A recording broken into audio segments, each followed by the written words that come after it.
Glória a Deus. Ao anjo da igreja em Pérgamo, escreva: estas coisas diz aquele que tem a espada afiada de 2 gumes. Conheço o lugar onde você mora, que é o lugar onde está o trono de Satanás. Sei que você conserva o meu nome e não negou a fé que tem em mim, mesmo nos dias de Antipas, minha testemunha, meu fiel, que foi morto na cidade de vocês, aí onde Satanás habita. Tenho, porém, contra você algumas coisas. Estão aí em seu meio os que sustentam a doutrina de Balaão, o qual ensinava a Balaque a armar ciladas diante dos filhos de Israel para que comessem coisas sacrificadas aos ídolos e praticassem a prostituição. Além disso, estão também aí em seu meio os que seguem a doutrina dos nicolaítas. Portanto, arrependam-se.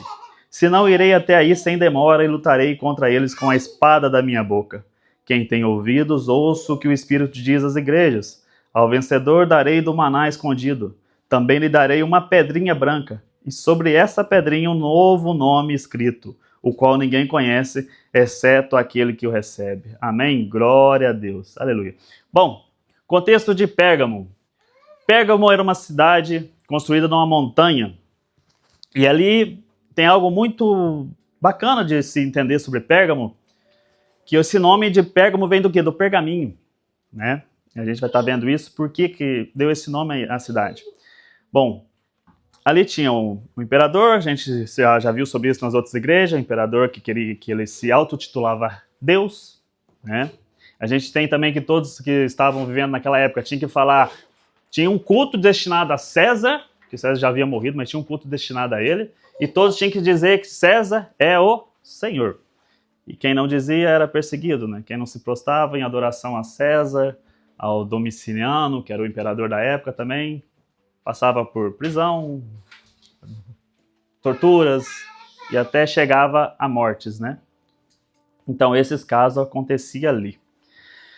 E Pérgamo, eles tinham uma visão de ser a maior biblioteca do mundo na época.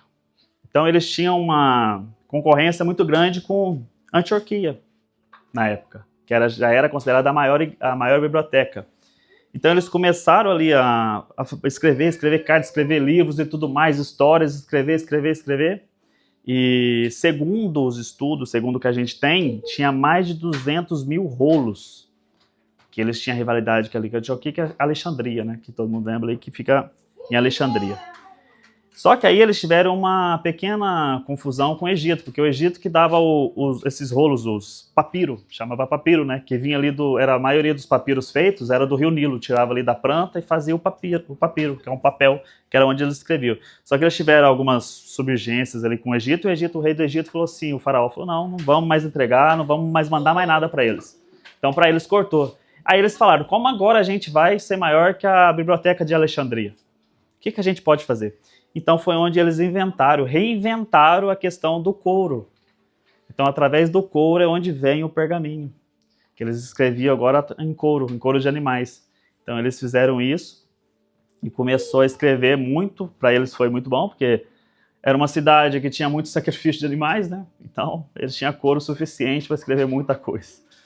E algo também que tinha ali, por que a gente tem que entender esse histórico sobre Jesus falando para a igreja que vocês estão onde Satanás habita? Porque essa palavra é muito forte, irmãos. Já pensou? Eu sei que vocês estão onde Satanás habita. Por que Jesus falou isso para eles?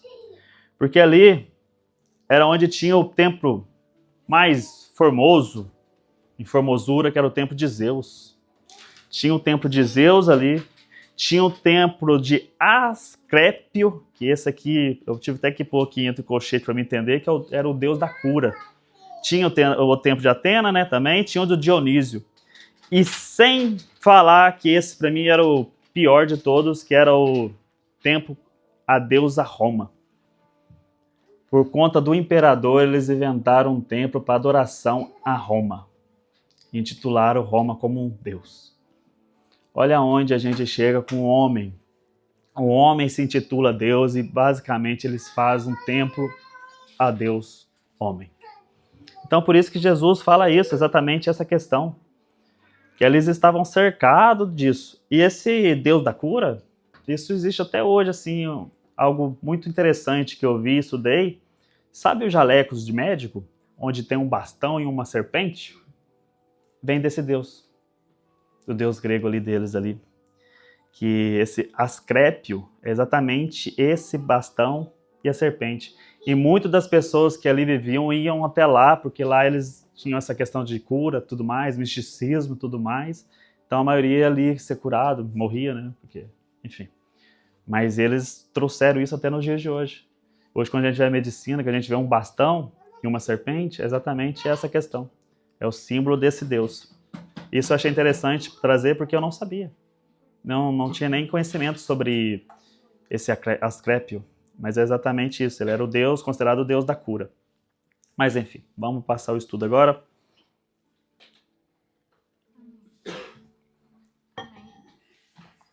Obrigado. Apocalipse 12, glória a Deus.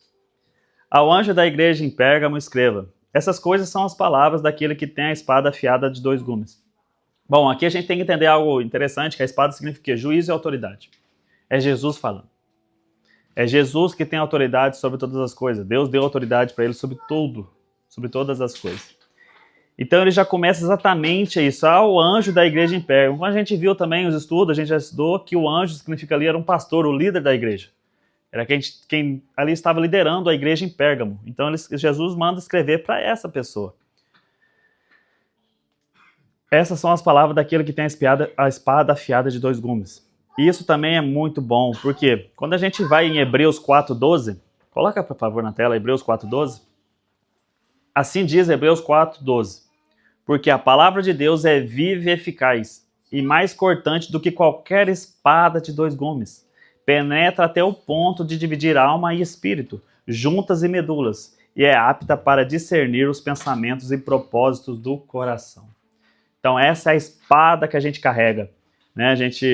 Algo interessante que a gente falava, eu acho que, não sei se vocês já ouviram muitas pessoas dizer, você tá com a espada do Senhor?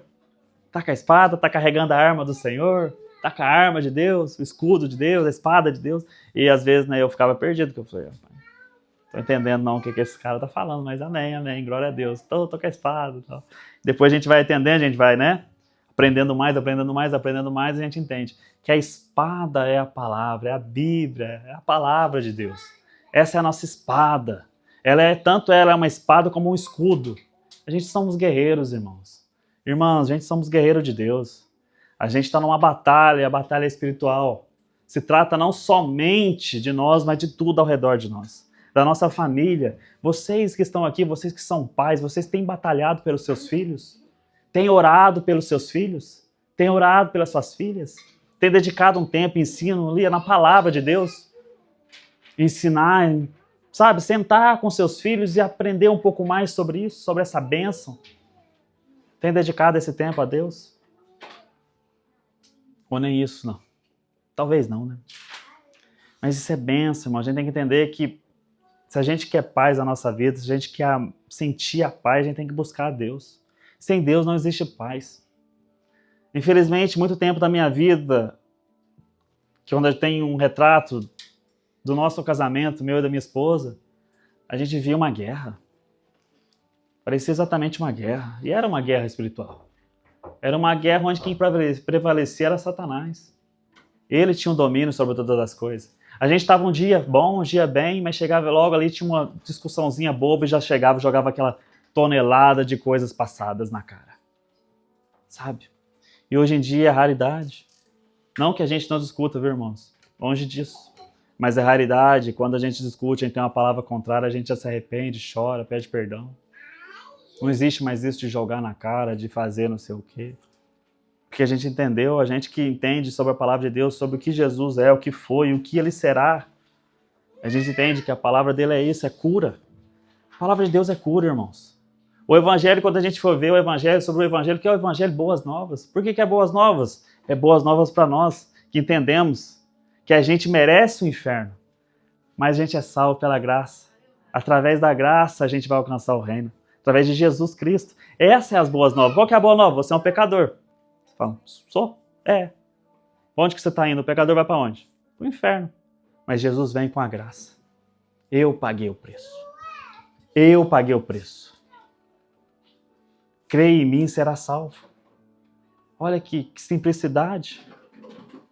Que simplicidade. Mas como que a gente vê isso? Como a gente consegue? Através de quê?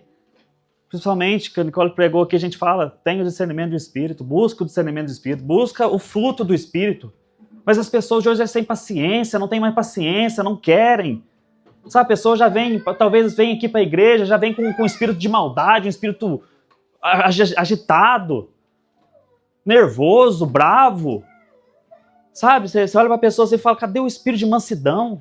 A gente tem que ser parecido com Jesus, mas cadê a aparência de Jesus? A gente tem que buscar isso, irmãos. Temos que buscar essa mansidão, a mansidão de Cristo em nós.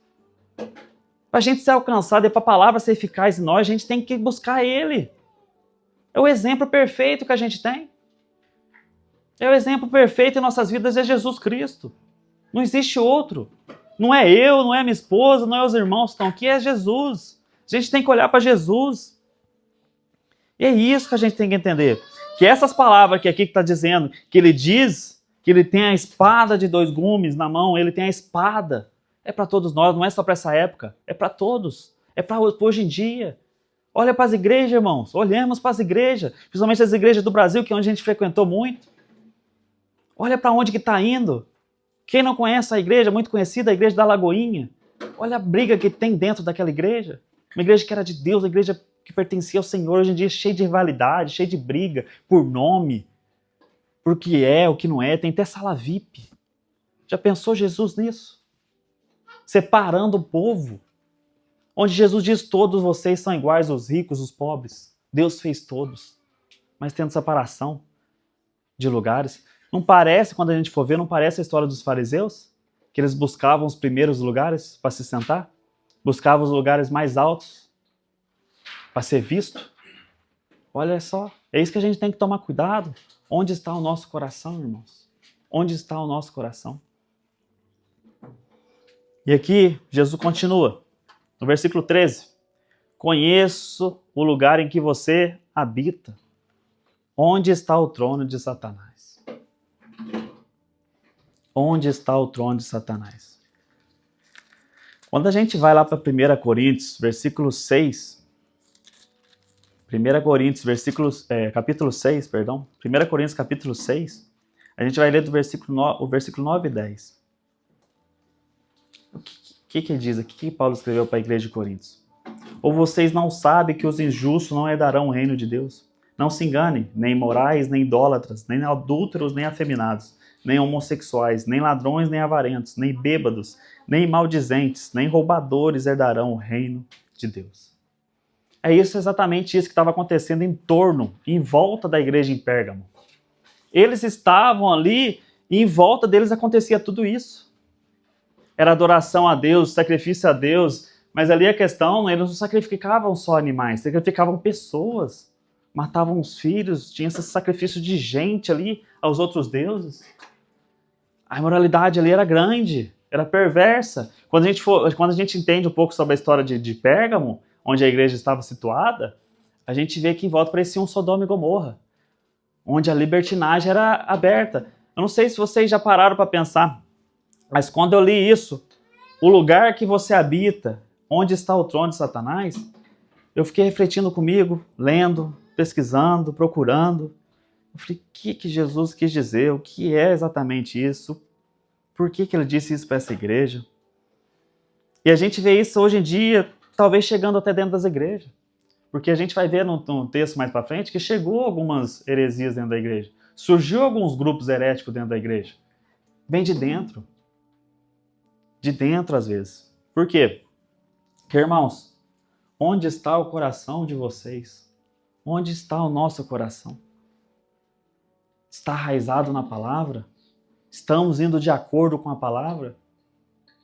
Ou estamos mais ou menos naquela mesma história de sempre? Ah, não é assim. Também, né? Tem que ver a época. Ah, mas... Não, nada a ver isso aí. Quem nunca ouviu isso? Quando você diz para alguém, conta para alguém alguma coisa de Deus, fala para alguém de Deus, e a pessoa fala o quê? Nada a ver isso aí. É o que mais a gente ouve hoje em dia, o nada a ver do crente. Por que crente? Porque não é cristão, não nasceu de novo, não tem o Espírito Santo. Porque quando você tem o Espírito Santo dentro de você, você vai entender, está indo contra a palavra de Deus. Se eu proclamo que eu acredito e confio na palavra de Deus, eu tenho que viver conforme a palavra de Deus. Não existe meio termo, não existe meio crente, existe somente cristãos que professam a fé em Cristo Jesus e vivem conforme Cristo Jesus quer. Ele disse o quê? Eu não vim revogar a lei, eu vim para cumpri-la. Eu vim para cumprir a lei. Ele cumpriu a lei. Mas ele diz, quem me ama, segue os mandamentos de Deus. Quem me ama? Que amor é esse que a gente está amando a Deus? Que amor temos destinado a Deus, ao nosso Senhor? Qual é o trono em nossa vida? Qual é o trono que está dentro de nós? O que temos buscado nesses últimos tempos, irmãos? A gente está vivendo uns tempos difíceis. Uns tempos que a gente não sabe até quando que vai existir a paz. Que a gente vai poder proclamar a nossa fé publicamente. Mas qual o trono que está enraizado em nossos corações? Qual é o trono? Porque aqui Jesus diz para uma igreja que conhece o âmbito em volta, que Jesus diz, eu sei onde você está. Você acha que eu não sei? Eu sei de tudo. Você está onde está o trono, onde Satanás habita. Vocês estão exatamente onde Satanás habita. Mas a gente vê que ali, Jesus fala para eles e eles não se corromperam. A gente tem se corrompido, irmãos? A gente perto de gente que não professa a fé, a mesma fé que nós, a gente tem se corrompido? A gente tem deixado de ser cristão? Tem deixado de falar de Jesus? Esse é o ponto principal. Vocês têm sido luz? Temos sido luz? Ou temos sido coniventes? Porque muitas das vezes a gente somos coniventes com os erros, né? Relevamos. Temos que relevar as coisas. Não é bem assim. Ah, mas não é bem assim. Isso aí é para aquela época. Quem nunca ouviu isso? Quem nunca ouviu? A pessoa vivendo num erro e você falando, a pessoa fala, mas isso aí é para aquela época. Hoje em dia é diferente, Deus é amor. Deus é amor, mas Deus é justo, irmãos. Deus é justiça. As duas coisas andam junto. O amor dele às vezes vem em forma de correção, exortação, justiça. É a justiça dele. E a gente tem que aceitar. Tá errado, tá errado. Tá certo, tá certo. E continuamos. Continuamos. Mas ele continua. E que você conserva o meu nome e não negou a fé que tem em mim. Mesmo nos dias de Antipas, minha fiel testemunha, que foi morta aí, onde Satanás habita. Olha que incrível, irmãos. Essa história aqui de Antipas. Quem foi Antipas? Antipas normalmente foi um seguidor também de João, o discípulo de João ali que esteve com João. E João ungiu, né? Teria sido ordenado por João a ser o bispo da igreja em Pérgamo. Então ele era o líder ali da igreja até então. Mas aqui ele já estava morto, porque Jesus fala, né? Minha fiel testemunha. Minha fiel testemunha que foi morto. Ele se recusou a adorar, né, ali a César, porque uma vez no ano, tinha um sacrifício destinado no templo de Roma. Então eles faziam um sacrifício a César, que era tido ali. E ele recusou a fazer isso. Ele não quis fazer isso. Falou, não vou fazer. E o que aconteceu com ele? Ele foi morto, torturado.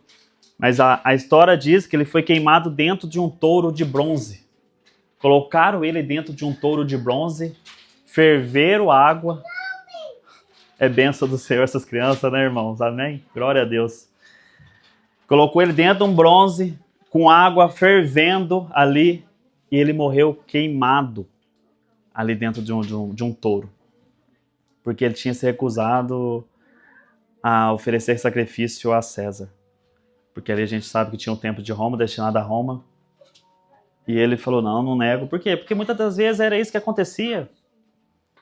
Ali a gente viu a igreja em Éfeso, a gente viu a igreja em Esmirna, é a mesma situação. Qual que era a situação? Situação deles sendo mortos, sendo torturados. Ou você nega a Cristo ou você vai morrer. É isso que acontecia. É exatamente isso.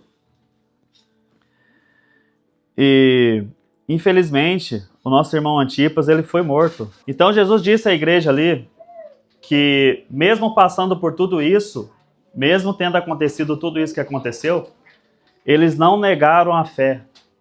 Não negaram. E isso é o mais importante que a gente tem que entender em nossa vida, é que não é o que está em torno de nós, o nosso entorno, que nos muda. A gente tem que entender que o que a gente tem dentro do nosso interior. A gente tem a palavra de Deus, tem Deus com nós, a gente tem Jesus, a gente tem que professar isso. E não é o entorno, o nosso entorno, que tem que nos mudar. Não é o entorno. A gente, Cristo diz que vocês são luz do mundo. A gente tem que demonstrar a luz, a gente tem que mudar ao nosso redor a situação. As pessoas têm que ver que você e eu temos o Espírito Santo de Deus em nós.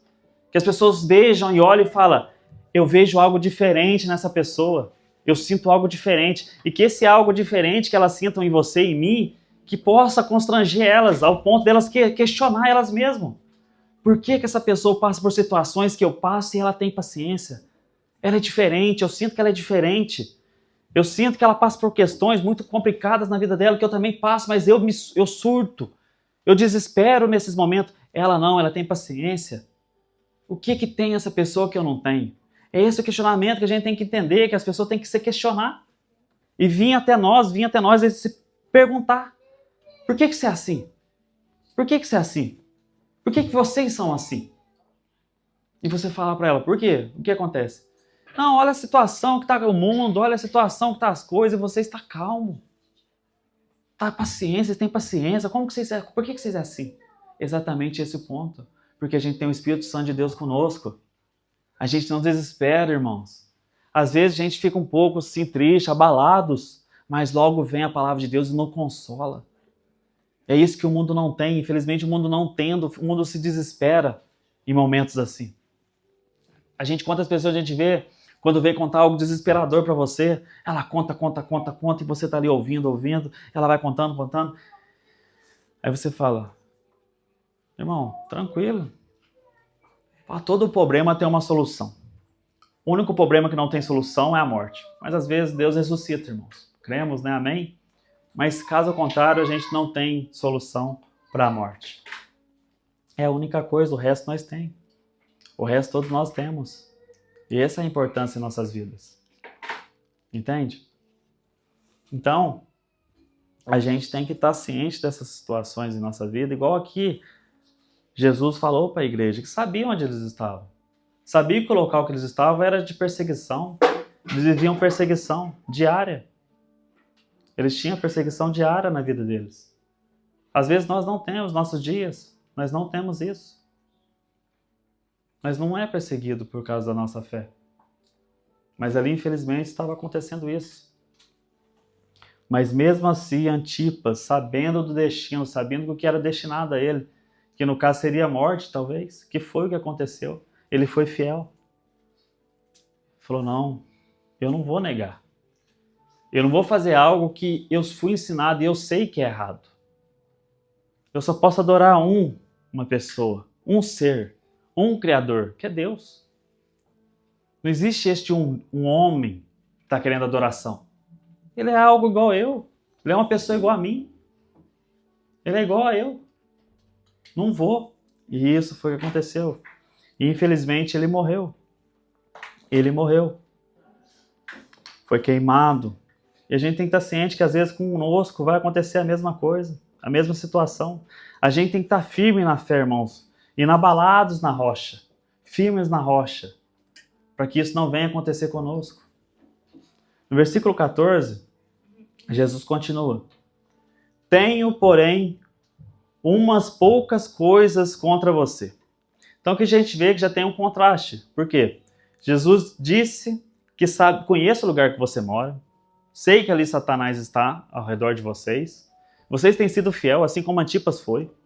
Mas eu tenho contra vocês algumas coisas. E aí vem as coisas que ele tem contra. Primeiro, Aí há os que seguem a doutrina de Balaão, que ensinava Balaque a armar ciladas diante dos filhos de Israel, para que comessem coisas sacrificadas aos ídolos e praticassem imoralidade sexual. Esse Balaão, irmãos, quem não sabe, a história de Balaão está lá em Números, capítulo 23 e 24. Ele foi um profeta contratado por esse rei Balaque para amaldiçoar os israelitas. Eu não sei se vocês já leram ou passaram, mas ele foi contratado porque Israel estava vindo, né, para pegar a terra ali, para entrar nas terras. Tinha saído do Egito e tal, e chegou até ali, nessa terra do rei Balaque. E o rei Balaque foi lá e contratou Balaão, porque sabia que Balaão era um profeta. Ele falava e acontecia muitas coisas, profeta.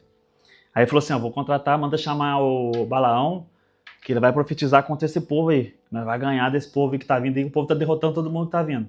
Então chama ele. Aí foi lá buscar ele, e o mais incrível é que ele tentava amaldiçoar os israelitas, os hebreus, e Deus impedia, ele abençoava. Em vez dele amaldiçoar, ele abençoava. Aí o rei falou, tô te pagando, tanto pra você amaldiçoar o povo e o povo está sendo abençoado. Aí algo engraçado que ele fala, não dá para amaldiçoar aquilo que Deus abençoa. É isso que a gente tem que entender, irmãos. A gente está em Cristo, é exatamente isso. Macumba não pega em nós. Quantos crentes têm medo de macumba?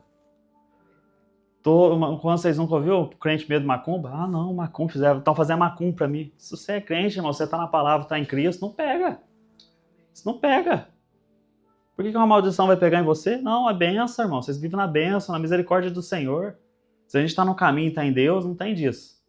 E é isso que acontecia. Ele tentou um profeta, porque ele era um profeta. Mas tentou e Deus falou, quem guarda eles é maior. Quem guarda eles é maior. Isso é muito engraçado e muito legal de ver, porque foi exatamente isso. Ele tentava amaldiçoar e abençoava lá no monte. Só que ele, antes de sair dali, ele falou algo para Balaque.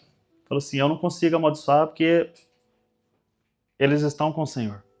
Mas tem uma coisa. Tente mandar as mulheres para seduzir eles. Ponto fraco de muitos homens, mulheres. E é exatamente isso que aconteceu. Ali em Números, põe para mim Números capítulo 25, versículo 1 ao 3. Obrigado. Quando Israel estava em Sitim, o povo começou a prostituir-se com as filhas dos moabitas. Estas convidaram o povo ao sacrifício oferecido aos seus deuses, e o povo comeu a carne do sacrifício e adorou os deuses dessas mulheres. Assim, quando Israel se juntou ao culto a Baal-Peor, a ira do Senhor se acendeu contra Israel. A gente vê que o povo, quando saiu do Egito, o povo veio reclamando no deserto, chegou nas terras, e foi sempre a mesma coisa, sempre a mesma coisa. O povo caía, o povo saía da presença de Deus, o povo não ficava na presença de Deus, não queria ficar na presença de Deus, e fazendo as coisas que Deus tinha falado para não fazer, eles foram lá e faziam. E isso é que acontece. Às vezes, igual a gente vê, o rei Balaque contratou alguém para ir ali falar para o povo, para que o povo seja amaldiçoado, para que ele ganhasse a guerra que estava para chegar na terra dele. Só que não conseguiu. Só que o inimigo é astuto. O inimigo vai de uma forma falando, aqui eu não vou conseguir. Mas ele faz o quê? Manda outra coisa. Pensa em algo. E às vezes é isso que a gente fala, a gente está vigiando tanto em uma área e a gente esquece de outras áreas da nossa vida.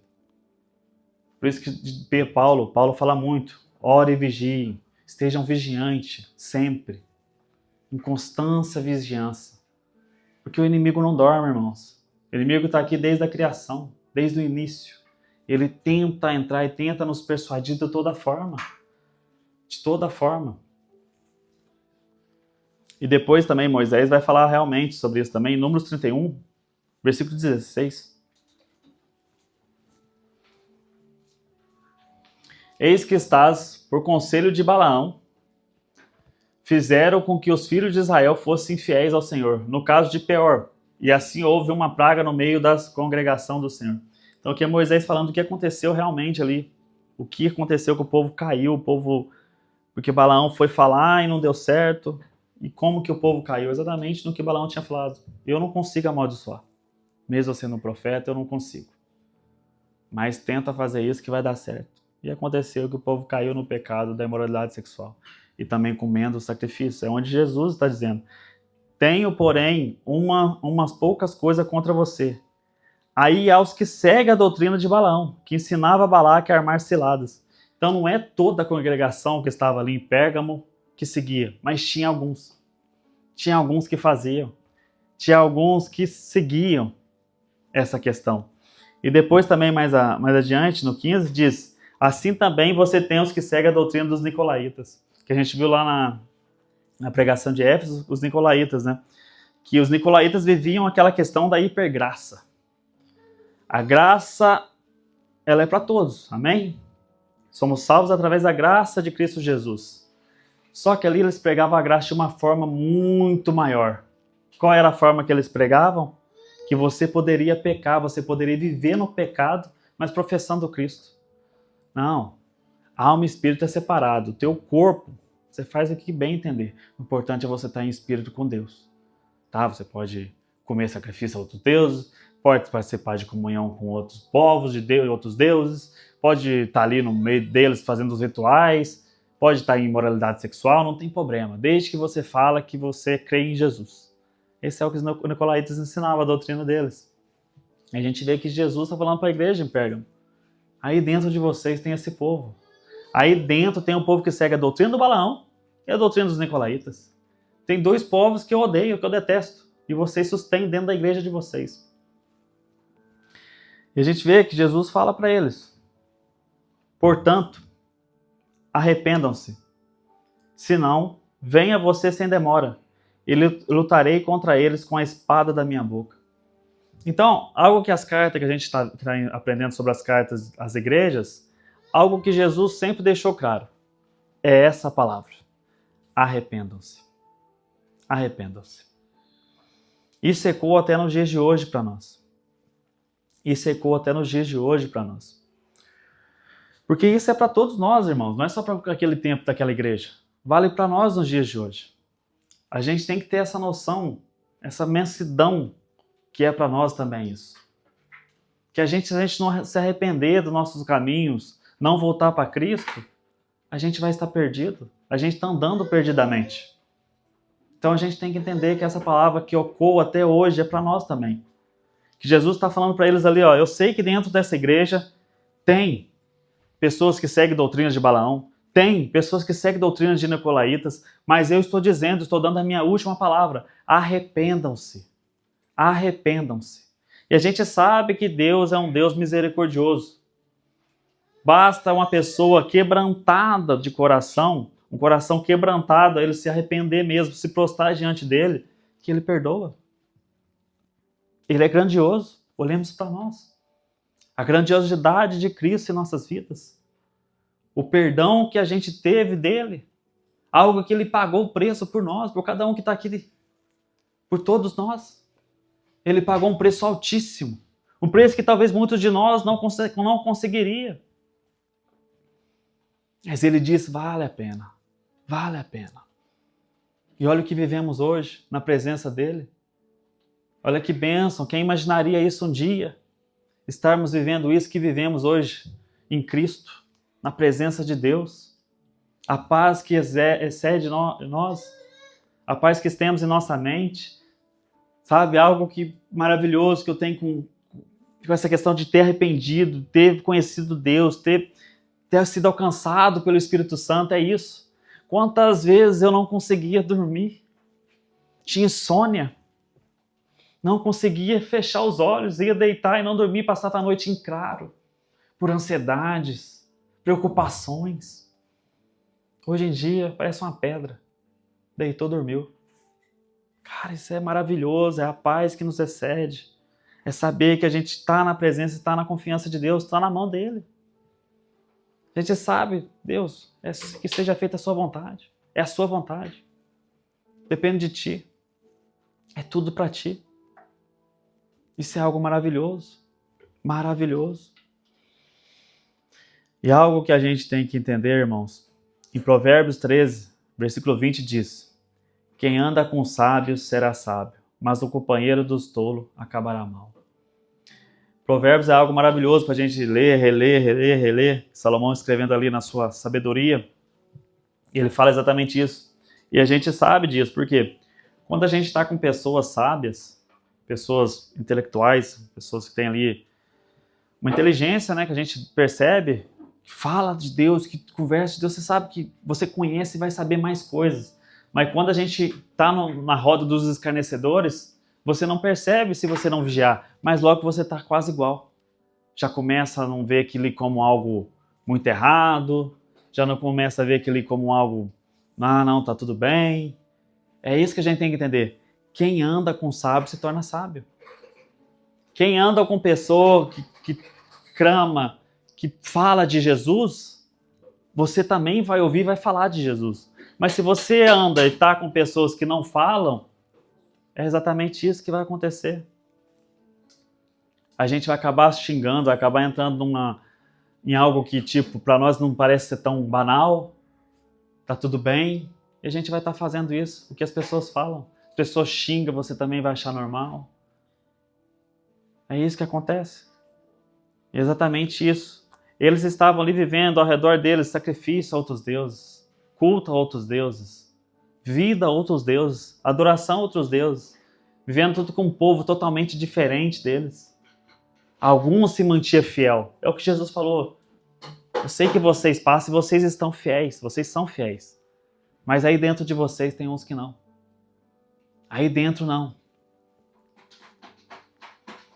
E Jesus diz, portanto, arrependam-se. Senão venha a você sem demora e lutarei contra eles com a espada da minha boca. Aqui a gente sabe que a espada, o que significa? A espada que julga, corrige a verdade, corrige com a verdade o erro. É exatamente isso. É a palavra. Se a palavra não nos entra, não perfura, não nos fura, não nos corta, nada mais vai. Se a gente não aceitar que a palavra é de Deus, é Deus falando conosco, nada mais vai. Se a gente não é fiel a Deus, não seremos fiéis a nada. Se a gente não consegue manter os nossos olhos em Cristo e olhar para Cristo, a gente não terá paz, irmãos. A gente sofrerá as aflições nessa terra, estando aqui talvez um domingo na semana, um dia na semana, e vivendo aflições da vida. E se perguntando por quê. Exatamente por esse motivo. Não seguimos o caminho do Senhor. Não que seguir o caminho do Senhor será livre de tudo isso. A gente sabe sobre isso. Porque Jesus deixou claro, vocês serão perseguidos. Pelo meu nome vocês serão testemunhas. Testemunha vem do grego, que significa mártires. Vocês serão mortos pelo meu nome. Pelo meu nome, por confessar meu nome, vocês morrerão. Mas o mais importante a gente tem que entender é estar na presença de Deus. Se a gente morrer para esse mundo, glória a Deus por isso, porque a gente vai estar com Cristo. É isso que a gente busca sempre, é isso que a gente está clamando, que Ele volte, que Jesus volte, que Jesus venha buscar os seus, venha buscar a sua igreja. E a gente talvez vai passar por momentos, por aflições, que talvez a gente vai perder a nossa vida, mas confessando o nome de Cristo, que é o mais importante. Eu falo que nem é perder uma vida, é apenas perder esse mundo perverso que a gente está, mas vivendo na glória com Deus, reinando com Cristo, estando na presença de Deus. Essa é a maravilha, é uma maravilha nas nossas vidas. E depois ele vai finalizar no versículo 17. Quem tem ouvidos, ouça o que o Espírito diz às igrejas. Ao vencedor darei do maná escondido. Também lhe darei uma pedrinha branca, e sobre essa pedrinha está escrito um novo nome, o qual ninguém conhece, exceto aquele que o recebe. Olha que bênção. Ele diz, ao vencedor darei do maná escondido. O maná a gente sabe que é Cristo, é Jesus. A gente sabe que lá em João, no capítulo 6, ali nos versículos 48 e 51, Jesus diz que ele era o maná que caiu dos céus. Jesus diz que ele era o maná que caiu dos céus. E a gente entende que esse maná é Cristo. É Ele. A gente vai estar com Ele, vai reinar com Ele, vai viver com Ele. Essa é a bênção para nossas vidas. É saber que a gente está percorrendo um caminho, está sendo difícil, está sendo às vezes pesado, está sendo difícil para muitos, mas a gente tem que entender que Jesus diz, vinde a mim, e eu vos aliviarei. É sobre Ele, irmãos. Temos que estar com Cristo, sempre com Cristo. E depois em seguida ele diz, também lhe darei uma pedrinha branca. Essa questão da pedra branca, isso é muito interessante para a igreja em Pérgamo e ali na região. Por quê? Porque nos tribunais romanos sempre tinha ali quem eram os júris ali, os que ia condenar as pessoas, que estavam ali para ouvir a pessoa, do acusado. Eles tinham duas pedras nas mãos. Eles tinham uma pedra branca e uma pedra preta. Pedra branca, inocente, livre da condenação. E a pedra preta, ele não é inocente, ele é culpado. Ele é culpado, muitas vezes ele tem que morrer. Então eles sempre julgavam assim: pedra branca, liberdade; pedra preta, condenação. Então isso para a igreja em Pérgamo entender a palavra. Jesus, quando ele fala para as igrejas, a gente vê nas outras igrejas que a gente já estudou, ele sempre tinha algo preso para a igreja, algo certo para a igreja, que a igreja entendesse que é para eles aquilo. E essa questão de Pérgamo também, tinha ali uns banquetes das pessoas mais ricas ali, né, as pessoas mais nobres, e quando eles convidavam as pessoas para aqueles banquetes da cidade, dos casarões deles ali, tinham os convidados que recebiam uma pedra branca. E essa pedra branca que eles recebiam dava entrada numa área VIP, né, que hoje em dia a gente chamava de área VIP. Era uma sala destinada a essas pessoas mais nobres. Então elas estavam ali, entravam na casa, estavam na festa, mas tinha uma pedra que se ela mostrasse ali, ela conseguia ter acesso a outro local. Isso Jesus está dizendo. E o que a gente tem para nós isso? A gente tem para nós que a gente vai estar em outro local, a gente ficar em Cristo, permanecer em Cristo. É isso o mais importante nas nossas vidas. A gente permanecer em Cristo, a gente vai participar do quê? Das bodas. Quem não lembra das bodas, as bodas do Cordeiro em Apocalipse 19, Apocalipse capítulo 19, versículos 7 e 9, diz: alegremos-nos, exultemos e demos glória a ele, porque são chegadas as bodas do Cordeiro, cuja esposa a si mesma já preparou.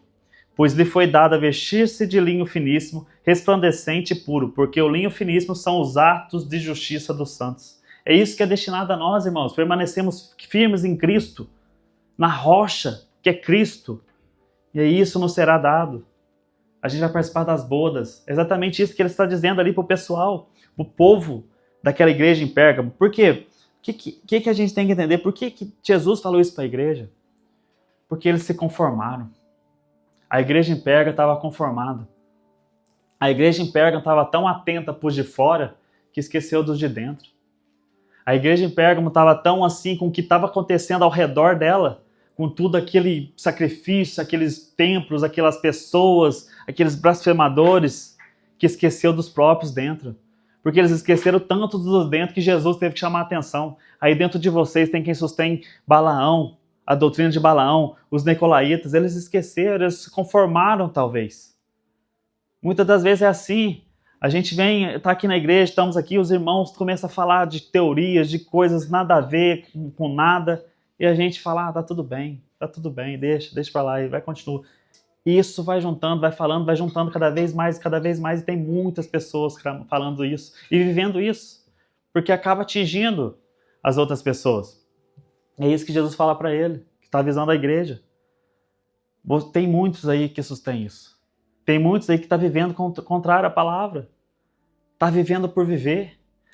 A questão mais nítida que a gente tem, hoje em dia, tem igrejas que vivem assim. A questão da hipergraça. Tem igreja que vive assim. Eu vi um debate esses tempos atrás, onde um pastor que foi lá, é uma igreja muito grande no Brasil, e ele vive exatamente essa questão da hipergraça. Para ele, a graça é maior que tudo. Eu falo amém. Mas temos que viver em concordância com as escrituras. E ele falava, não, mas a pessoa vai pecar, todo mundo peca. Eu falo, todo mundo peca, mas não viver na prática do pecado. A questão não é todo mundo pecar, a gente sabe que a gente é pecador, mas a questão é estar na prática e continuar na prática. Ele falou, não, mas a hipergraça ela é maior. A pessoa pode continuar vivendo, que está tudo bem. Jesus pagou o preço. Pagou o preço, mas você tem que parar com isso, irmão. Quem não lembra a história da mulher adulta que trouxeram até Jesus? Jesus falou para ela, quando eles estavam ali, estavam dizendo, que Jesus diz, quem não tem pecado que atire a primeira pedra. A gente vê que todo mundo foi se retirando, amém? Só que o que aconteceu? Que Jesus vira para ela e fala, Jesus não fala para ela, continua, pois a minha graça é maior.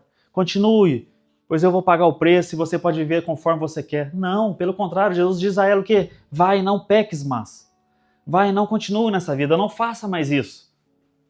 Tá errado, não continue, não faça. Mas infelizmente, essa doutrina de homens aqui dos nicolaítas se manteve até hoje. Está até hoje. E muitos têm vivido conforme a isso, imaginando que a graça ela é maior e que você pode pecar à vontade. Sabe, às vezes beira o extraordinário do que Martinho Lutero ali falou sobre as indulgências, onde a Igreja Católica cobrava porque estava construindo a igreja de Pedro, lá na Espanha, estava sendo construída ali, eles estavam pagando, cobrando as indulgências ali do povo, comprando o pecado, a pessoa comprava um pecado ali que ela ia pecar, talvez, né, a gente fala nos nossos dias, talvez ela queria curtir o carnaval, comprava ali porque ela falava, não, no carnaval eu vou fazer muita coisa. E pagava ali um preço para a Igreja Católica, e o padre ali, o Papa, tudo mais, falava, não, Deus vai te perdoar por isso aí, tá tudo bem, vai na paz, guarda isso aí. Aí comprava uns 5 ali e falava, tem 5 pecados para fazer, olha que barbaridade. E às vezes é isso que acontece nessas igrejas, a igreja da questão da hipergraça. Sabemos que é errado, irmãos, sabemos que está errado. E é o que Jesus diz, mantenham firme, estejam firmes comigo. Sabe, vocês vão ter uma pedrinha, darei também uma pedra para vocês. A pedra que a gente tem é o Espírito Santo conosco, nos dando discernimento da vida, do que está ao nosso redor, o que podemos ou não fazer, as Escrituras, seguindo o que Deus está feliz. Muitas das vezes a gente sabe que muitas coisas que a gente quer fazer, Deus não está de acordo. E é isso que temos que entender, temos que viver na conformidade de Cristo, viver no apoio de Cristo em nossas vidas. E não no que a gente quer, e sim o que Deus quer de nós. A gente vive para Ele, e é somente para eles, irmãos. E é somente para eles. E ele termina falando, e sobre essa pedrinha está escrito um novo nome, o qual ninguém conhece, exceto aquele que o recebe. Isso que é o mais importante. Que quando a gente for estar com Cristo, nós teremos um novo corpo, uma nova identidade. A gente tem que permanecer firmes, irmãos, até esse dia. A gente tem que batalhar todos os dias. Sabemos que talvez não vai ser fácil, e muitas vezes não é, mas temos que ter Cristo em nossas vidas, Cristo no centro de nossas vidas, pedindo ao Espírito Santo que nos dê força, nos capacite, nos dê discernimento sobre tudo. Pois isso é o que mais precisamos, é dele, irmãos. Amém, irmãos? Glória a Deus, aleluia. Passemos para o momento ofertório.